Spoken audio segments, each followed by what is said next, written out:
A millionaire helped a child selling candy on the street.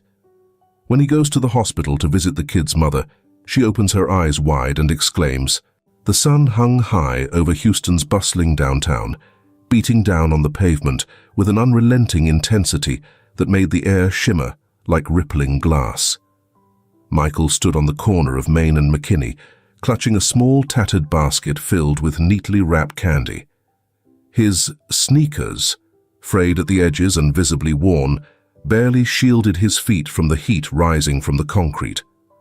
Sweat trickled down his temples, but his gaze remained steady, scanning the passing crowd with a quiet determination far beyond his 6 years. "Candy, ma'am?" he asked, stepping toward a sharply dressed woman in heels that clicked against the sidewalk. She barely glanced at him, pulling her purse closer, as if his small figure posed a threat. Her perfume lingered in the air, mingling briefly with the dusty smell of the city.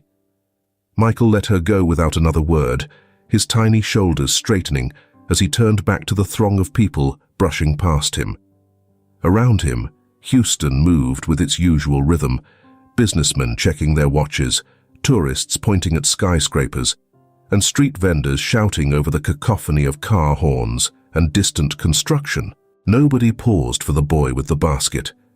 Nobody noticed the hunger in his wide brown eyes, or the way his fingers gripped the basket handle so tightly that his knuckles turned white.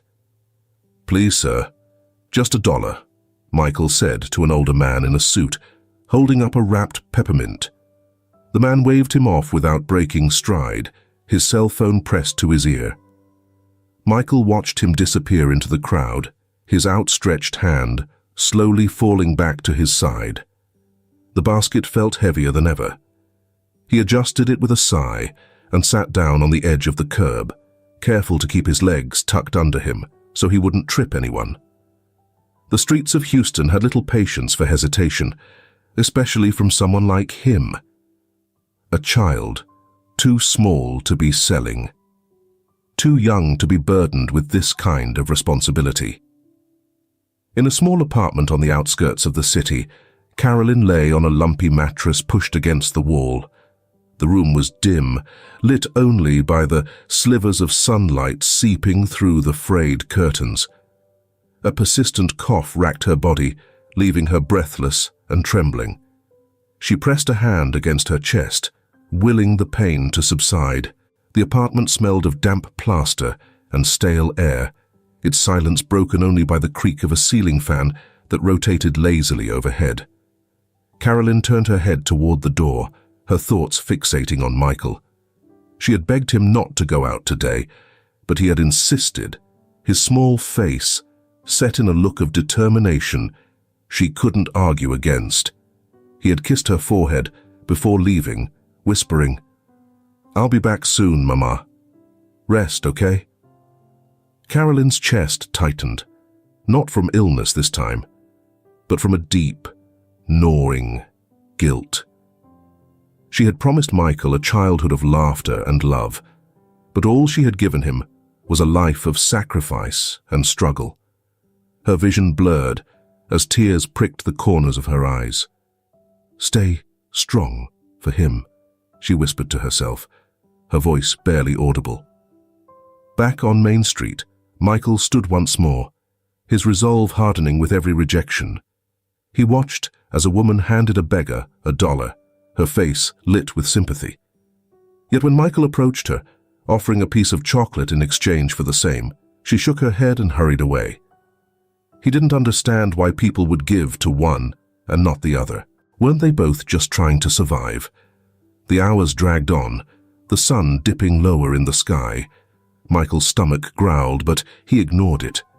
The candy wasn't for him. Every dollar he earned was meant for his mother's medicine, a lifeline they couldn't afford to lose. He clung to that thought like a shield, deflecting the cold glances and muttered dismissals thrown his way. As the shadows grew longer, Michael spotted a small cluster of children his age, their faces clean and carefree as they laughed and played with a frisbee in the nearby park. For a moment, his steps faltered, the basket in his hand suddenly feeling like a barrier separating him from their world. He swallowed hard, forcing his gaze back to the sidewalk in front of him. There was no time for games. His mother needed him. When Michael finally returned home, the sky was streaked with hues of orange and pink. He opened the door quietly, stepping inside to find Carolyn still lying on the mattress. Her face lit up weakly when she saw him, her hand reaching out as if the sight of him alone gave her strength. "Did you sell much today, sweetheart?" she asked, her voice barely above a whisper. Michael set the basket down and kneeled beside her, pulling a few crumpled bills and coins from his pocket. "Enough to get some medicine tomorrow," he said, forcing a smile. He didn't tell her about the blister forming on his heel or the hours he had spent without a single sale. It didn't matter. He had made it through another day, and for now, that was enough. Carolyn stroked his cheek with a trembling hand, her eyes glistening with pride and sadness. "You're so strong, Michael," she murmured. "Stronger than I'll ever be." Suddenly, Carolyn's breathing became light. She gently let go of her hands that were on Michael. Her vision darkened. "Mom?" he called out, his voice uncertain. Carolyn didn't answer. Panic surged through Michael as he dropped his candy box, and the screams became louder. "Mom! Wake up! Please!" His small hands shook her shoulders gently, but her head lolled to one side. The boy's chest tightened, and tears welled in his eyes, but he blinked them away. There was no time to cry. He grabbed the empty water bottle and ran out the door, his feet pounding against the pavement as he shouted for help. The hospital was cold and smelled of antiseptic, a harsh contrast to the humid streets Michael had left behind. He clutched Carolyn's hand as a nurse helped him guide her to a wheelchair. Her face was pale, her breath shallow and uneven. Michael's heart raced as he watched her slump forward, her head lolling weakly. "She needs a doctor," Michael said, his small voice trembling as they reached the reception desk. The nurse gave them a cursory glance before pointing toward a clipboard. "Fill this out and wait," she said flatly. Michael's fingers fumbled with the pen, the form's tiny print overwhelming him. A doctor eventually appeared, but his expression shifted the moment he saw Carolyn's worn clothes and Michael's candy-stained shirt. The man's tone was brisk, clinical. "She'll need tests. Blood work, x-rays, maybe more. You'll have to pay up front for those," the doctor said, handing Michael a piece of paper with the cost scribbled across it. Michael stared at the numbers. He didn't know exactly how much it was, but he knew it was more money than he'd ever seen. "Please, sir, can you help her now?" "I'll pay. Just later," he pleaded. The doctor sighed. "I'm sorry. Hospital policy." Tears welled in Michael's eyes as Carolyn's shallow breathing filled the silence. He wiped his face and stood straighter. "I'll get the money," he said, his voice firm. Turning back toward the door, he gripped his candy box tighter, the weight of his mother's life on his small shoulders. The streetlights flickered to life as the day's heat gave way to a muggy Houston evening. The city roared on, unrelenting, a symphony of car horns, muffled conversations, and the rhythmic hum of air conditioners. Michael's small figure moved through the haze, weaving between groups of passers-by, the candy box bouncing lightly against his chest. His steps were uneven now, fatigue softening the determined edge of his voice. "Candy, just $1, he called, his voice hoarse and cracking. But there was a thread of steel in it, unyielding, almost defiant. Across the street, Jonathan Lockwood stepped out of a gleaming glass building, his polished shoes clicking against the sidewalk. He tugged at his tie, loosening it as he breathed in the thick, warm air. His meeting had ended an hour ago, but the weight of the day clung to him like a stubborn shadow. His phone buzzed in his pocket, and he glanced at the screen. It was Brittany, again. He ignored the call, slipping the phone back into his jacket. The thought of another dinner, filled with her carefully curated charm and shallow laughter, made his chest tighten. They had started seeing each other again a few months ago, but the spark was gone, smothered under layers of time and doubt. Jonathan couldn't shake the feeling that her affection was more for his bank account than for him. As he crossed the street, his eyes landed on Michael. The boy stood near the corner, his small frame dwarfed by the rush of people moving around him. Something about the way Michael held himself, unyielding yet fragile, caught Jonathan's attention.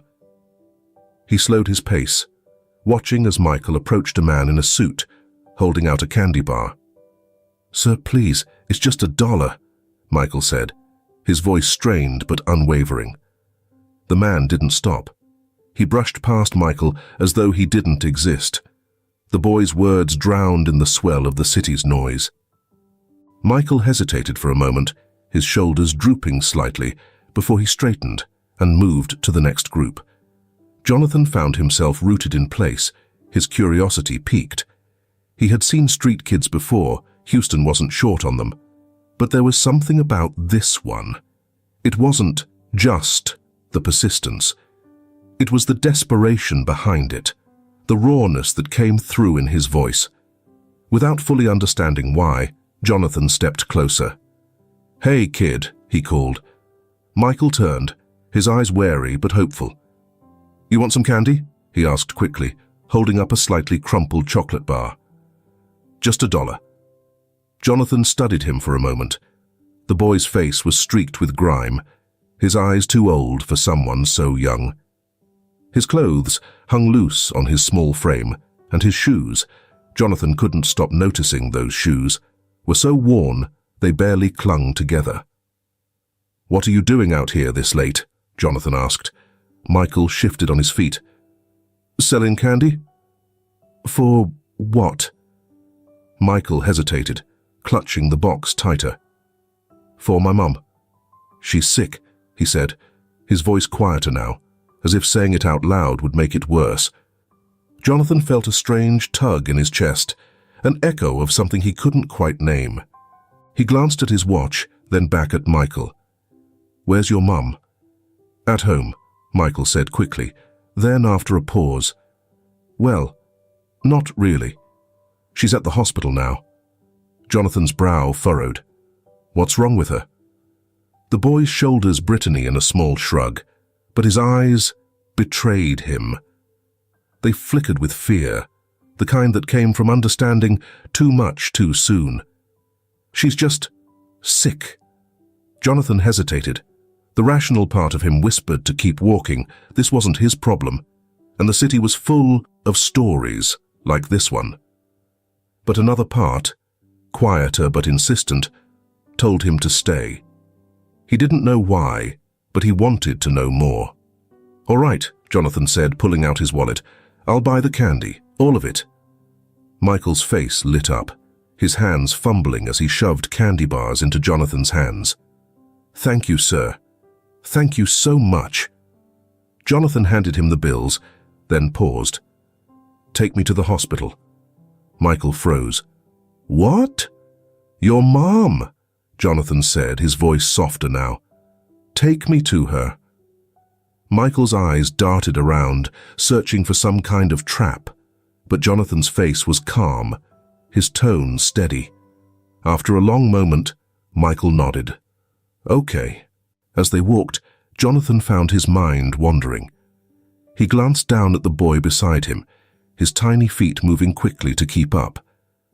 There was a quiet resilience in Michael, a strength that reminded Jonathan of himself at a younger age, a version he had buried under years of boardrooms and stock reports.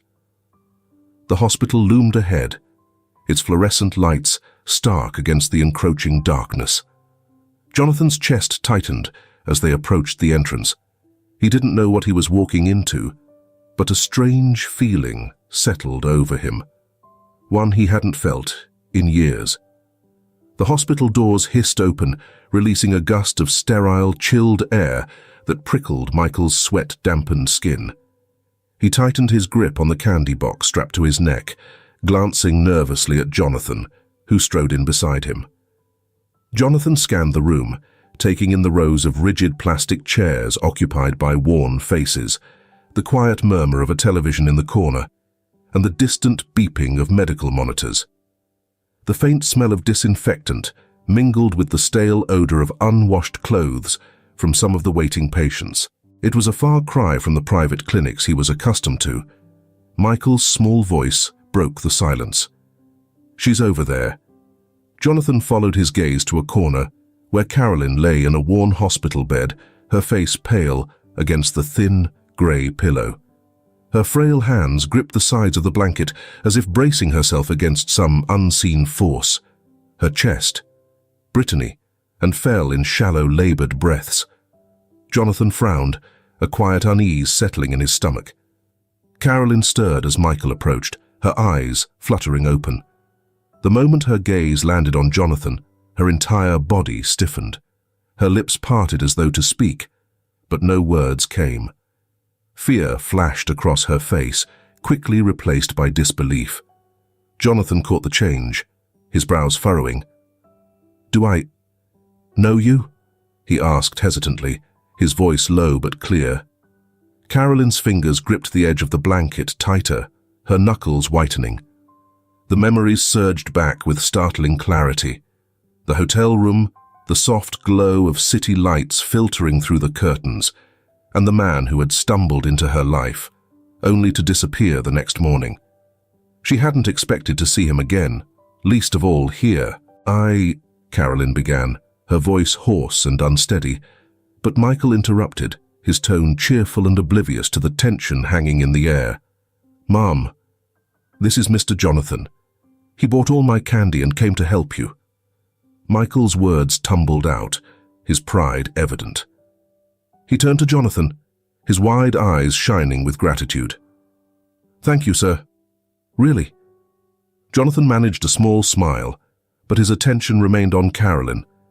There was something hauntingly familiar about her face, though he couldn't quite place it.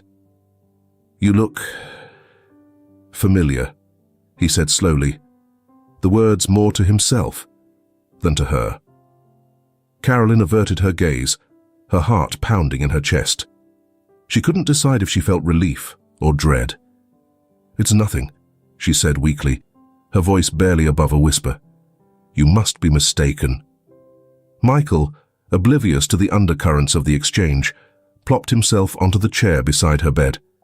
"Mum, he's really nice. He said he'd help us." His small hand reached out to touch hers, his smile bright and reassuring. Jonathan's gaze softened as he watched the boy. He pulled a chair closer and sat down, leaning forward slightly. "What happened to her?" he asked Michael quietly, his voice edged with genuine concern. "She's just sick," Michael said simply, his youthful naivety masking the weight of the situation. "But the doctor said we need a lot of money to help her." Jonathan's jaw tightened at the boy's words. His eyes flicked to Carolyn, noting the hollowed contours of her cheeks and the faint sheen of sweat on her brow. He had seen desperation before, but something about this moment, the boy's unwavering optimism, despite the odds, the mother's fragile strength, gnawed at him in a way he couldn't ignore. Carolyn finally looked at him again, her expression guarded but tinged with something unspoken. Gratitude, perhaps, or resignation. "Thank you for helping, Michael," she said quietly, her words measured and careful.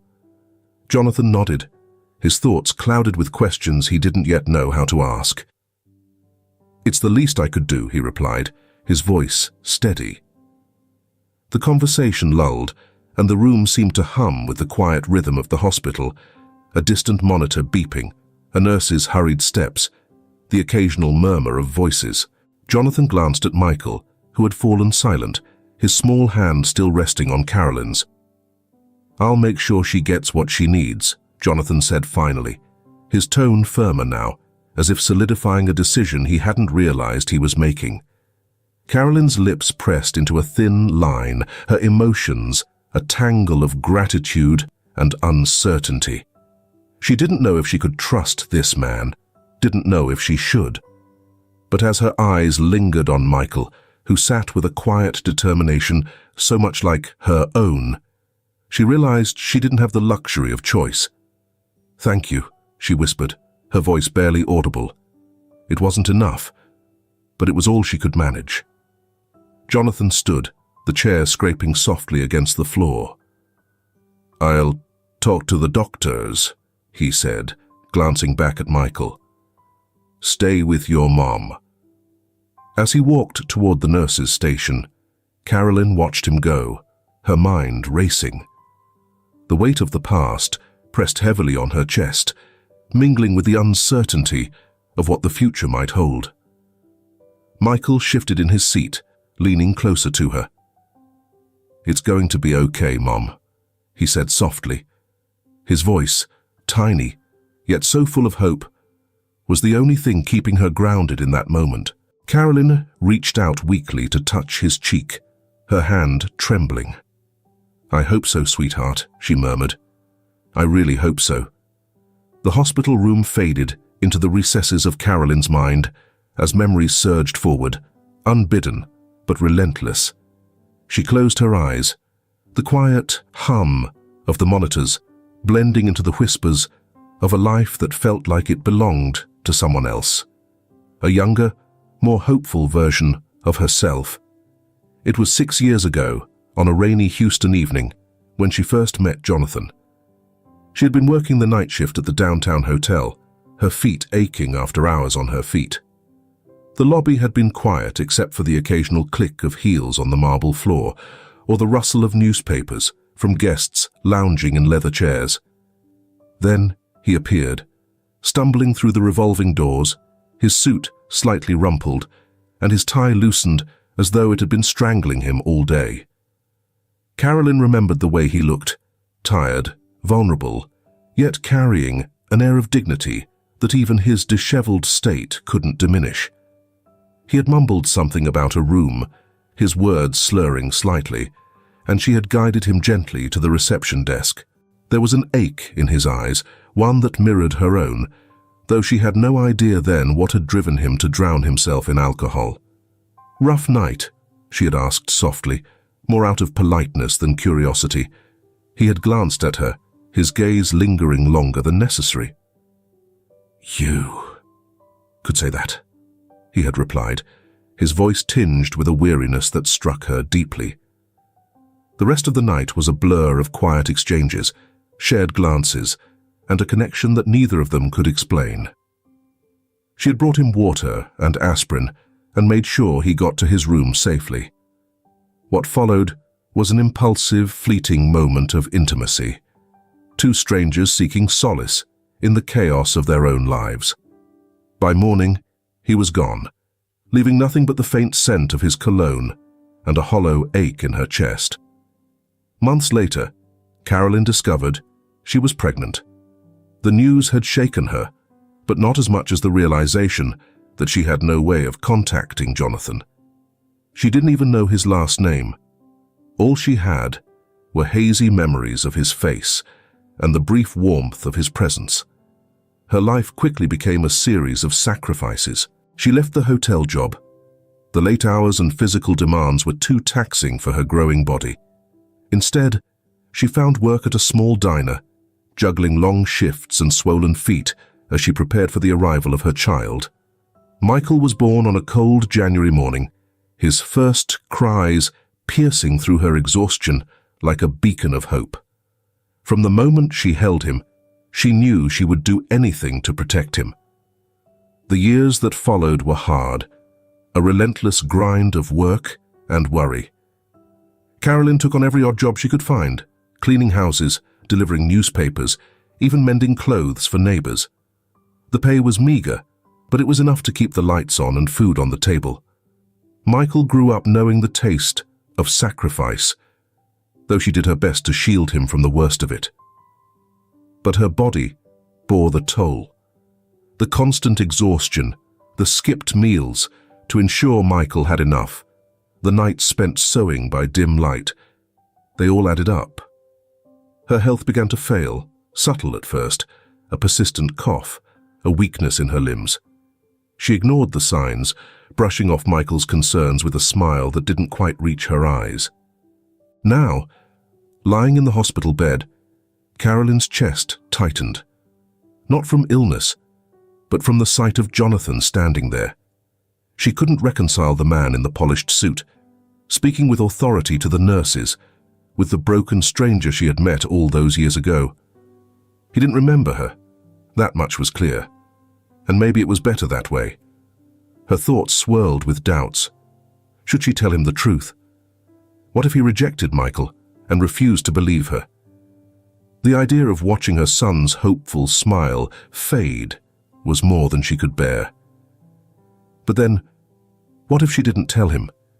What if she left Michael without a father, without the support he desperately needed now that her own strength was failing? She glanced at Michael, his small hand still resting on hers, his face peaceful in the faint glow of the overhead light. He was so much like Jonathan. His stubbornness, his determination, even the way his brows furrowed when he was deep in thought. The resemblance was undeniable. Carolyn swallowed hard, her gaze shifting to the door where Jonathan had disappeared moments ago. She didn't trust him. How could she? But she didn't luxuriate in trust or pride anymore. Her son's future was at stake, and for that, she would take the risk. Closing her eyes, she exhaled shakily. The weight of her decision pressed heavily on her chest, but she knew what she had to do. For Michael, she would find the courage to face the past, no matter what it brought. The hospital corridor was eerily quiet as Jonathan leaned against the wall, his arms crossed tightly over his chest. His eyes traced the cracks in the tile floor. But his thoughts were elsewhere, spiraling back to places he had long buried, to memories he had chosen to forget. Brittany's name echoed in his mind, accompanied by the sting of old wounds. She had left him at the worst possible time, walking out the door with no warning, no explanation. His company had been teetering on the edge of ruin then, every investment a gamble, every decision a precarious balancing act. He'd barely been able to keep it afloat, pouring himself into late nights and sleepless weekends, trying to salvage what was left of the empire he had worked so hard to build. And yet, she had left. He could still see her that day, perfectly composed, her voice as calm and deliberate as her carefully rehearsed goodbye. "This isn't working anymore, Jonathan," she had said, her eyes cool and distant. He had begged her to stay and had promised her that things would get better. But Brittany wasn't the type to stick around when the foundation began to crack. She had left Houston shortly after, disappearing into a life he could only imagine. The pain of her departure had been unbearable at the time, though now it felt more like a dull ache, a scar that had faded but never truly healed. That night, 6 years ago, he had sought solace in the anonymity of the city. A bar, too many drinks. And then, a hotel lobby. The memory stirred uneasily in his mind, fragmented but insistent. A soft voice had greeted him, polite but laced with concern. A woman. What was her name? He struggled to remember, the details slipping through his fingers like sand. Her face was blurry in his mind, but the kindness in her tone lingered. She had helped him to his room, given him water, and stayed longer than she needed to. His brows furrowed as the pieces began to shift and align, though imperfectly. Had there been more? He felt the whisper of another memory, fleeting and shadowed. A faint scent of lavender, the rustle of sheets, the hollow quiet of a room that wasn't his. Jonathan shook his head, his frustration mounting. He had buried that night, convinced it had meant nothing, a moment of weakness in a time of chaos. But now, standing here in this hospital, that buried memory clawed its way back to the surface, refusing to be ignored. His gaze shifted toward the room where Carolyn lay. Her face was gaunt, her body frail, but there had been something in her eyes when she looked at him, something raw and unguarded, like recognition, mixed with apprehension.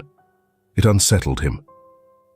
And then, there was Michael, a boy who looked so much like himself as a child that it made his chest tighten. The resemblance couldn't be a coincidence. Jonathan exhaled sharply, raking a hand through his hair. His life, carefully constructed over years of calculated decisions, suddenly felt precarious, like a house of cards swaying in the breeze. He had built walls around himself, walls of success, money, and power, but standing here, those walls felt flimsy, transparent. His relationship with Brittany, rekindled months ago, seemed almost absurd now. He had convinced himself it was what he wanted, that their history was enough to justify their future. But each dinner, each conversation, had left him emptier than the last. Her laugh, once infectious, now felt hollow. Her words, once charming, now felt rehearsed. The more time he spent with her, the more he realized how little they truly understood each other. Michael's innocent face flashed in his mind, followed by Carolyn's trembling voice as she thanked him. He didn't know why he had agreed to help, or why he had stayed instead of walking away. But the boy's determination and Carolyn's quiet strength stirred something in him, something he hadn't felt in years: responsibility, connection, humanity. As Jonathan reached the door, he hesitated, his hand hovering over the handle. Inside the room, Carolyn stirred as Jonathan stepped back in. Her eyes met his, and for a brief moment, something unspoken passed between them, a mixture of tension and recognition. She broke the gaze quickly, looking away as if the effort of holding his stare was too much. Jonathan cleared his throat, suddenly unsure of what to say. "The doctors will check on you soon," he said, his voice quieter than he intended.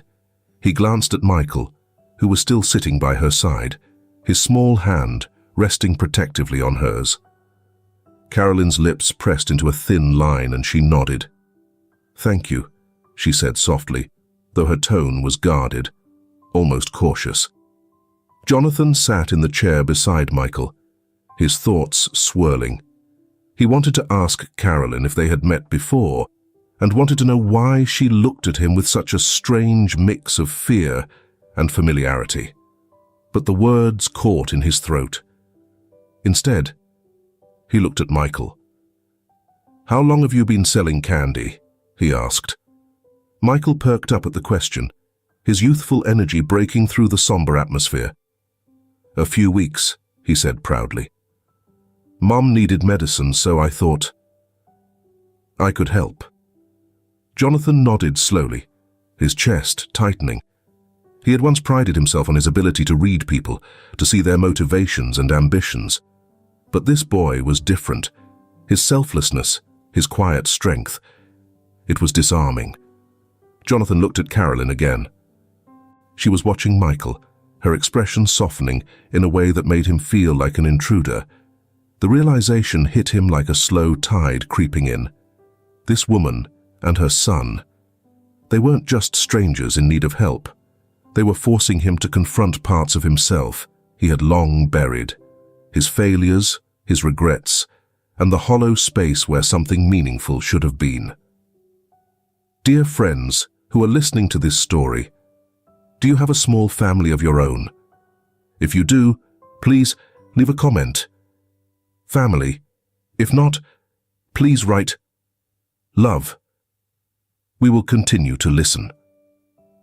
The air in the hospital room hung heavy, filled with the rhythmic beeping of monitors and the faint murmur of voices from the corridor outside. Carolyn lay back against the thin pillow, her frail form almost blending into the bed's stark white sheets. Her hand trembled slightly as she adjusted the blanket, her gaze shifting uneasily between Michael and Jonathan. She couldn't keep the truth bottled up any longer.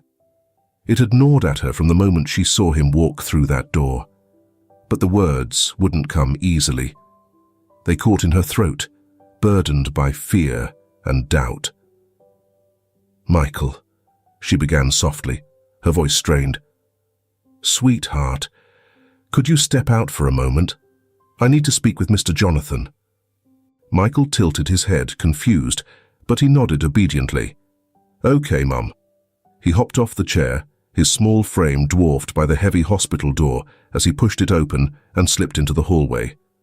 Jonathan's gaze followed Michael until the door clicked shut. Then he turned to Carolyn, his expression unreadable. "What is it?" he asked, his voice calm but cautious.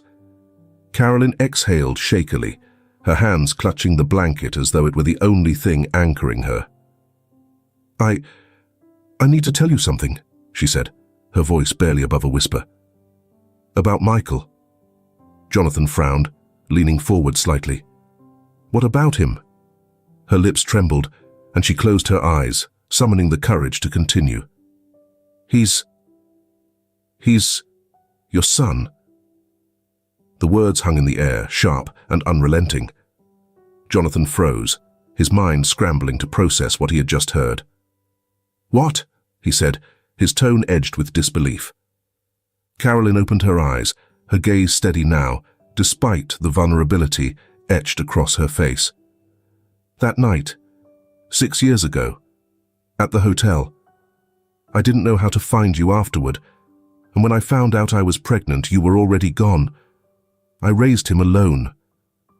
Jonathan leaned back in his chair, his breath escaping in a sharp exhale. His mind raced, the fragments of memory from that night crashing together. The soft voice, the kindness, the warmth of a fleeting connection. It had been her. And Michael.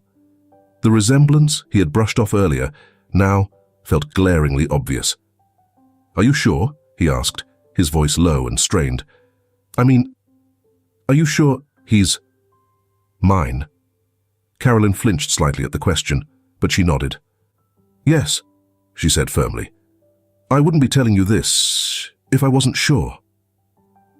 Jonathan rubbed his temples, his thoughts a chaotic swirl of emotions. Shock, disbelief, guilt, and a strange sense of inevitability. He had spent years avoiding connections, keeping people at arm's length, and now, out of nowhere, he was faced with something he couldn't ignore. He paused, his voice faltering. "I need to confirm this." Carolyn nodded again, her expression a mixture of relief and apprehension. "I understand," she said quietly. "A DNA test. Do whatever you need to do."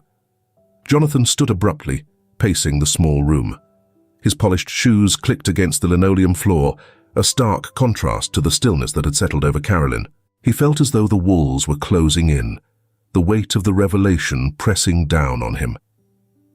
"Why didn't you try to find me?" he asked suddenly, his tone sharper than he intended. Carolyn's eyes flickered with pain. "Do you think I didn't want to?" she replied, her voice trembling but resolute. "I didn't know your last name, your address, nothing. You were a stranger to me, and I didn't have the resources to track you down. All I could do was focus on raising Michael, giving him everything I could." Her words cut through him like a blade. He stopped pacing, his gaze dropping to the floor. He couldn't deny the truth in what she said, and yet the guilt simmering beneath the surface refused to relent. "I'll arrange the test," he said finally, his voice quieter now. If Michael is my son, I'll do what I can to help. To be there." Carolyn's eyes softened, though the lines of worry on her face didn't ease. "That's all I ask," she said. The door creaked open, and Michael peeked inside, his curious eyes darting between the two adults. "Can I come back now?" he asked, his tone light and innocent. Jonathan glanced at Carolyn, who nodded faintly. "Yes, sweetheart," she said, her voice steady again. "Come here." Michael hurried back to her side, climbing onto the chair and taking her hand in his. He smiled up at Jonathan, his expression bright and trusting. "Thanks for helping my mom, Mr. Jonathan." Jonathan forced a small smile, though his thoughts were far from settled. As he looked at Michael, at the boy's wide eyes and determined spirit, something shifted within him. The walls he had built so carefully over the years began to crack, and for the first time in a long time, he didn't try to rebuild them. Instead, he sat down beside Michael, a quiet determination growing in his chest.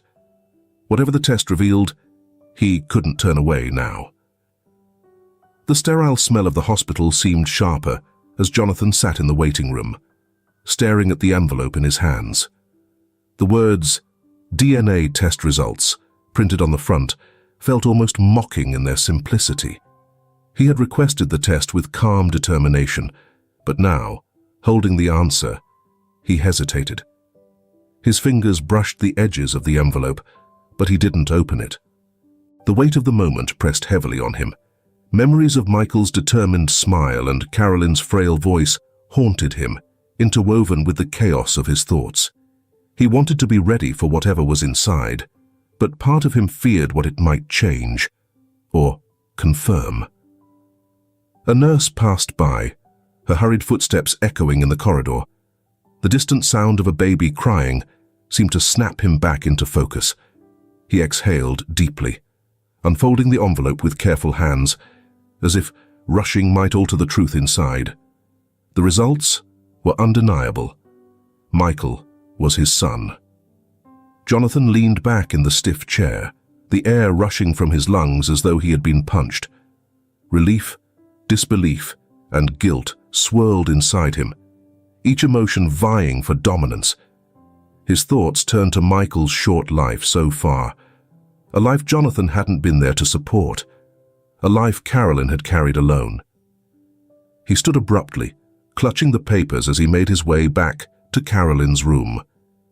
His polished shoes clicked against the linoleum, his pace quickening as his resolve solidified. Carolyn sat up slightly when he entered, her thin frame supported by a stack of pillows. Michael was perched on the chair beside her, his legs swinging idly. He looked up and grinned when Jonathan stepped in. "Hi, Mr. Jonathan," he said brightly. "Did you get the papers?" Jonathan managed a small smile, though his chest felt tight. "Yeah, Michael. I got them." Michael didn't press for details, his attention already shifting back to his mother. His innocence was striking, almost painful, in its contrast to the complicated emotions roiling within the adults. Jonathan watched him for a moment. The boy's joy in such dire circumstances, both heartwarming and heartbreaking. Carolyn cleared her throat softly, drawing Jonathan's attention. Her expression was unreadable, her hands clasped tightly in her lap. "I take it you've seen the results," she said, her voice quiet but steady. Jonathan nodded, stepping closer. He didn't sit. He couldn't. "He's my son," he said simply, the weight of the words settling into the air between them. Carolyn's gaze dropped, and for a moment, neither of them spoke. Then she looked up again, her eyes meeting his. "I told you because I had no choice," she said, her voice trembling slightly. "I'm not strong enough to take care of him the way he deserves anymore. He needs someone who can give him a chance." The vulnerability in her voice cut through Jonathan's defenses. He saw not just a struggling mother, but a woman who had fought tooth and nail for her child, sacrificing everything along the way. And now, in her weakest moment, she was still putting Michael first. Jonathan stepped closer to her bed, his voice softer now. "I should have been there," he said, his words heavy with regret. "For you. For him." Carolyn shook her head. "You didn't know," she said simply. "But you know now." Jonathan knelt slightly, coming to her level. His voice was firm as he spoke. "I won't walk away. I promise you, Carolyn. I'll be there for Michael. For both of you." A tear slipped down Carolyn's cheek, but she didn't brush it away. Instead, she nodded slowly, her body relaxing, as though a weight had been lifted. "Thank you," she whispered. Michael looked between the two of them, a small furrow forming on his brow. "What's going on?" he asked, his tone curious, but not concerned. Jonathan crouched beside him, his hand resting gently on the boy's shoulder. "Michael," he said, his voice warm, "do you remember when we talked about the test?" Michael nodded. "Yeah. Was it important?" Jonathan smiled faintly, his chest tightening. "Very important," he said. "It means I'm not just here to help your mum. I'm here for you too." Michael blinked, his young mind processing the words slowly. Then his face lit up, his grin wide and unguarded. "So? You're going to stick around?" Jonathan chuckled softly, ruffling Michael's hair. "Yeah, kid. I'm not going anywhere." Michael turned to Carolyn, his excitement bubbling over. "Mom, did you hear that? Mr. Jonathan's staying."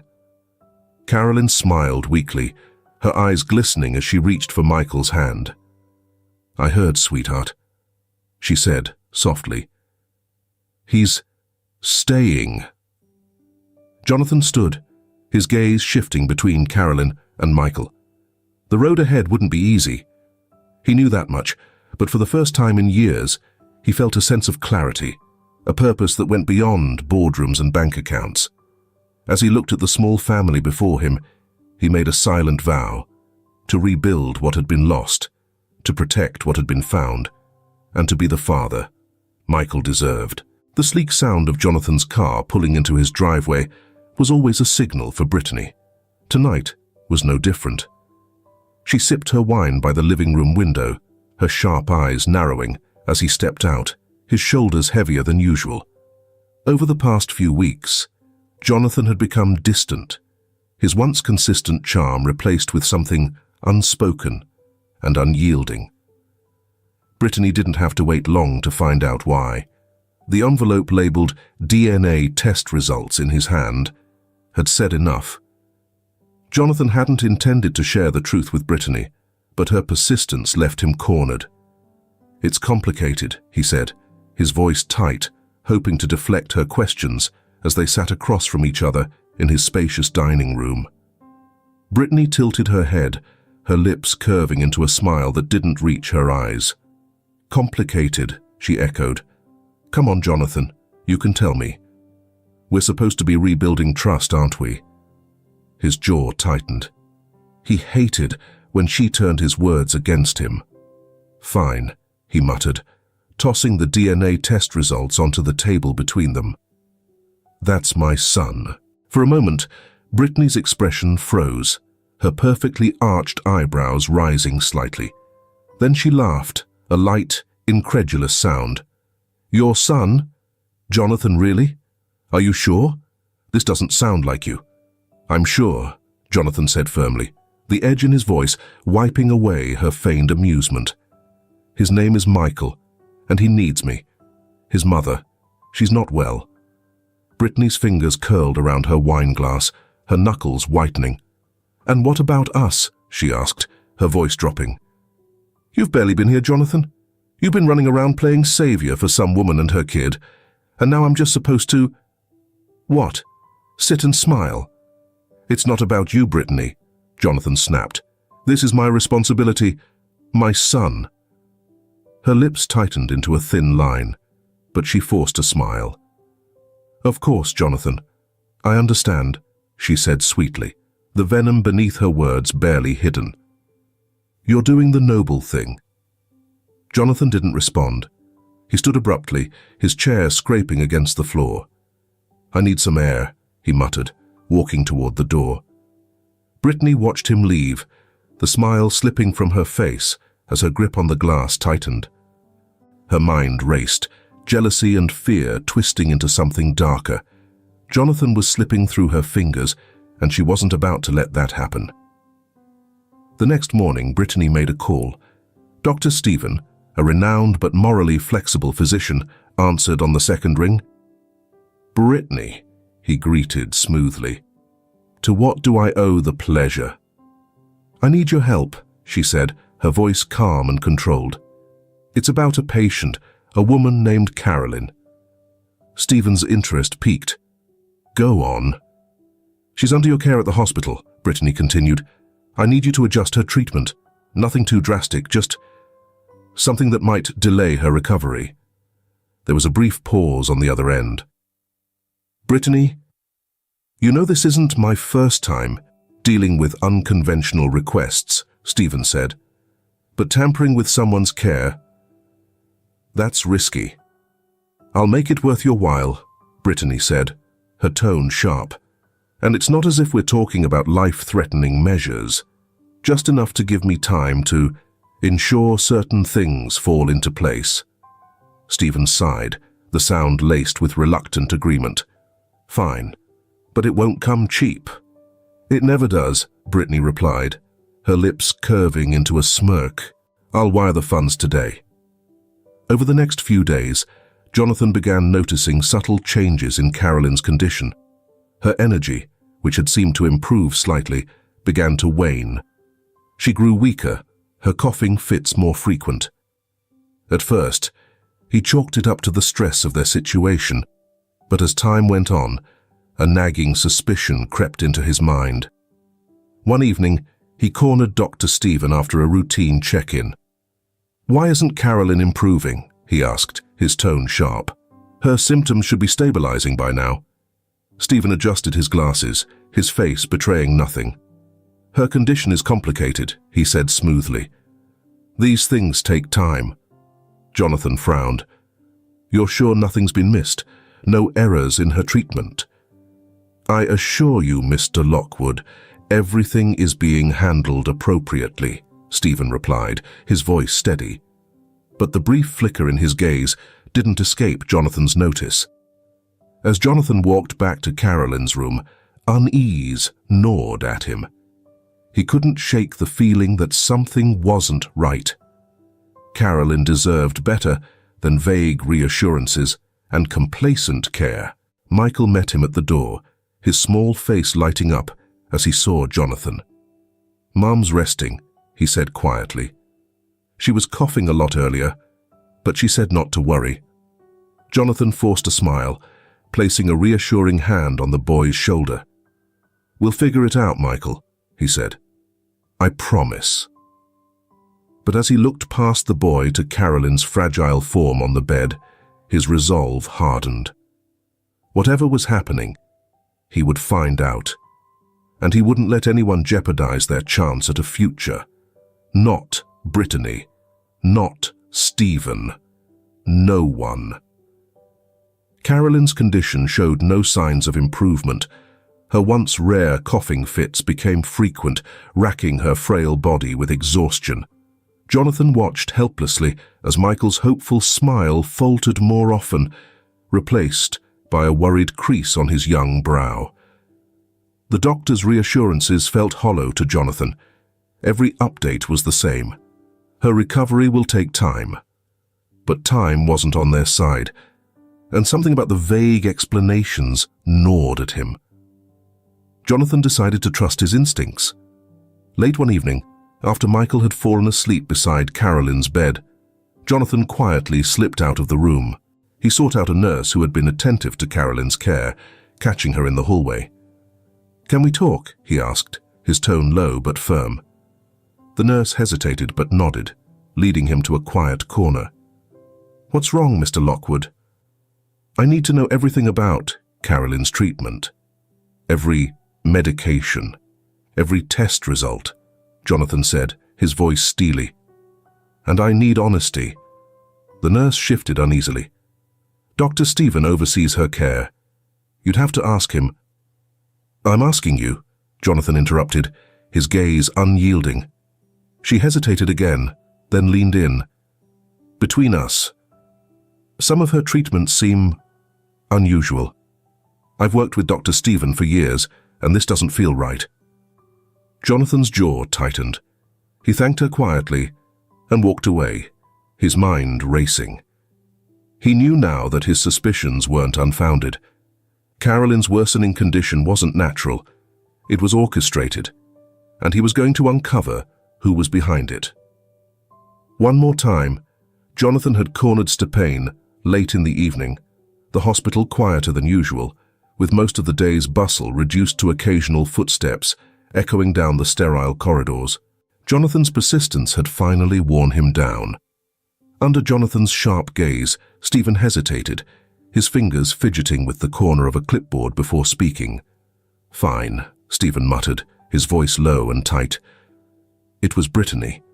She contacted me, insisted on adjustments to Carolyn's treatment." Jonathan's jaw tightened, his hands balling into fists at his sides. "Adjustments," he repeated, his voice cold. "You mean sabotage?" Stephen sighed, his gaze dropping. "She said it was harmless, just enough to slow things down. She made it clear that she'd handle any fallout." Jonathan's laugh was bitter, devoid of humor. "Fallout? We're talking about someone's life, Stephen. You took an oath to do no harm, or did the price tag make you forget?" The doctor flinched at Jonathan's tone, but didn't respond. Jonathan didn't wait for further justification. He turned on his heel, his mind already racing ahead to his next confrontation. Brittany was waiting in his living room, draped elegantly on the couch as though nothing had changed. Her wine glass rested lightly in her hand, her nails polished to perfection. When Jonathan walked in, his face stormy and his movements deliberate, she arched an eyebrow. "Well, you're home early," she said lightly, taking a sip of her wine. "What's the occasion?" Jonathan didn't answer immediately. He stood in front of her, his eyes cold, the intensity of his stare cutting through her carefully constructed facade. "What did you do, Brittany?" Brittany tilted her head, feigning confusion. "I'm not sure what you mean." "Carolyn's treatment," he said flatly. "You had Stephen tamper with it." Her lips parted, her breath catching for a split second before she recovered. "Jonathan, Don't lie to me," his voice. Brittany, echoing in the large room. "I know what you did. And for what? To cling to something that was already broken?" Brittany set the glass down, her mask slipping. "Broken? Is that what you think? That I'm the one clinging?" She stood, her voice growing sharper. "You've been running around, playing hero for that woman and her kid, acting like I don't exist." Jonathan's laughter was cold. "That's rich coming from you. You didn't care about me when I needed you most, Brittany, do you remember? My company was on the verge of collapse, and what did you do? You walked away. No explanation, no warning, just gone." Brittany flinched, but didn't back down. "I wasn't going to stand by and watch you destroy yourself," she said defensively. "You were spiraling, Jonathan. I had to think about my future." "Your future," he repeated bitterly. "It was always about you, wasn't it? And now that I've rebuilt everything, you waltz back in like nothing happened, expecting me to fall in line."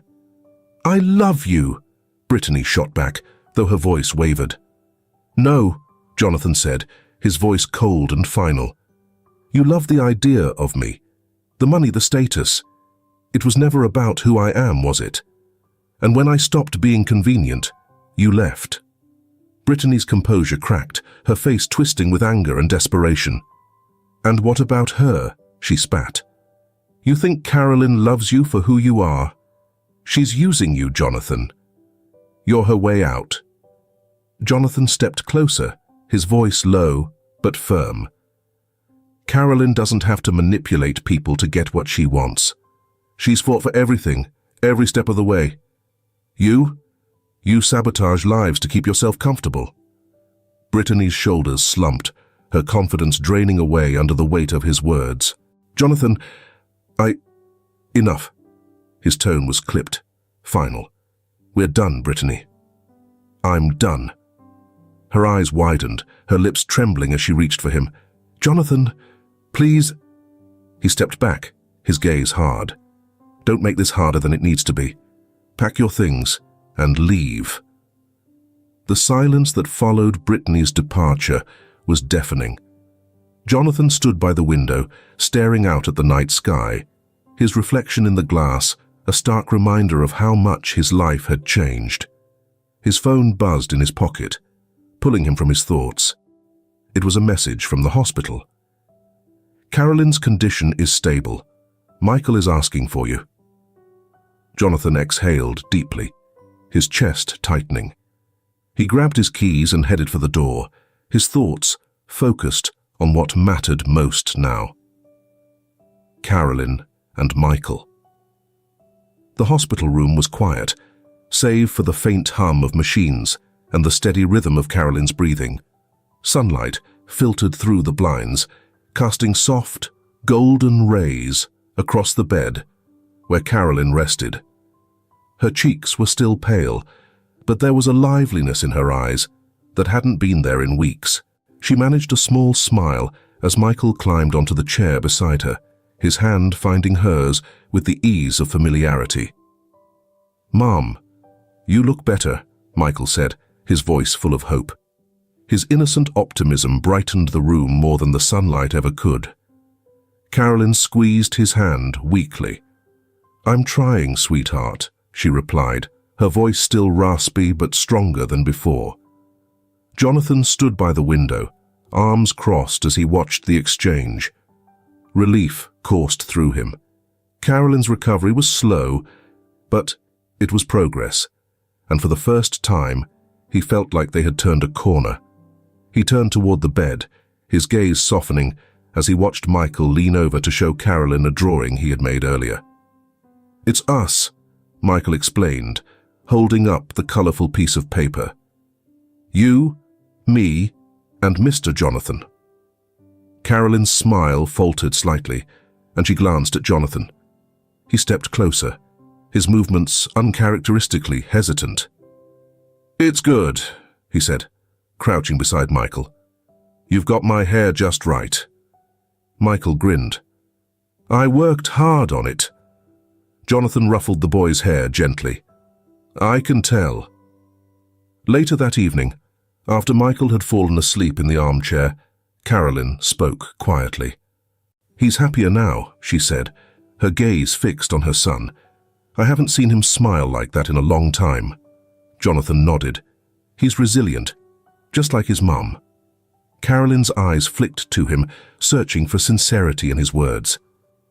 "Jonathan," she began, her voice hesitant, I need to thank you for everything." "You don't have to," Jonathan interrupted softly. "This is where I'm supposed to be." Carolyn looked down, her fingers twisting the edge of the blanket. "I'm still trying to figure out how to trust you. Not for me, but for Michael. He deserves stability, someone who won't leave." Jonathan's chest tightened at her words. He leaned forward, resting his forearms on the edge of the bed. "I'm not going anywhere," he said firmly. "I didn't know before, Carolyn, but now I do, and I won't let him, or you, down." Carolyn held his gaze for a long moment, her expression unreadable. Then she nodded, her shoulders relaxing slightly. "I hope you mean that." "I do," Jonathan said, "and I'll prove it." In the days that followed, Jonathan's promise began to manifest in small but meaningful ways. He showed up early to bring Michael breakfast, stayed late to help Carolyn adjust her pillows, and even spent quiet moments playing cards with Michael in the hospital lounge. The bond between father and son grew steadily, their interactions filled with laughter and newfound understanding. For Carolyn, watching them together was bittersweet. She saw in Jonathan a side of him she hadn't expected, the capacity for kindness, patience, and love. It softened the walls she had built, though she wasn't ready to let them down entirely. One afternoon, as Michael sat on the floor drawing yet another picture, Carolyn looked at Jonathan and said, "You've made a difference, you know." Jonathan met her gaze, his expression warm. "So have you," he replied. "You gave him everything when you had nothing. That's not something I take lightly." Carolyn didn't respond immediately, but her lips curved into a faint smile. Hope flickered in her chest, fragile but growing stronger, and for the first time in a long while, she allowed herself to believe that better days were coming. Carolyn's gaze lingered on her son's bright expression, and her chest swelled with hope. For so long, she had carried the weight of their world alone, and now, for the first time, she felt that burden begin to lift. Later, after Michael had been tucked into bed, Jonathan returned to the living room. Carolyn was still on the couch, her hands resting on the edges of the quilt as she gazed out the window. "You're quiet tonight," Jonathan said, taking a seat in the armchair across from her. Carolyn turned to him, her expression contemplative. "I'm just adjusting," she admitted, "to all of this. To you." Jonathan leaned forward, resting his elbows on his knees. "I know it's not easy. I've made mistakes, Carolyn. Big ones. But I want to do right by you and Michael." Carolyn studied him for a moment, her eyes searching his face. "You've already done more than I ever expected," she said. "And Michael, he adores you." Jonathan's lips curved into a soft smile. "He's a great kid. Strong, smart. He gets that from you." Carolyn chuckled lightly, shaking her head. "He's got your stubbornness too." They shared a quiet laugh, the tension between them easing. The room fell into a comfortable silence, the kind that spoke of possibilities not yet realized, but not entirely out of reach. As the night deepened, Jonathan stood to leave, pausing at the door. "If you need anything at all, just call me. I'll be here." Carolyn nodded, her voice steady. "I know." Jonathan lingered for a moment, his gaze meeting hers. There was no need for words. The unspoken understanding between them was enough. Slowly, he stepped outside, the cool night air wrapping around him as he made his way to his car. Inside, Carolyn settled back into the couch, her thoughts drifting. She wasn't sure what the future held, but for the first time in years, she felt she wasn't facing it alone. She glanced toward Michael's room, where her son slept peacefully, and smiled. Their family wasn't perfect, and it wasn't whole in the conventional sense, but it was theirs, and it was enough. Together, they were building something new, a foundation of love, trust, and hope.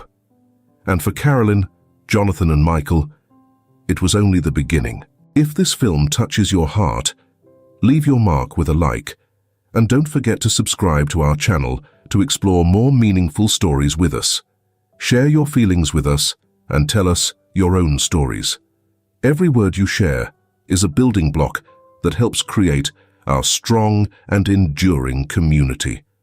Together, we'll create a warm space where everyone can share and connect. Finally, don't miss the incredible stories coming your way soon. We're always here to bring you the best selections, full of deep values, yet entertaining. See you there.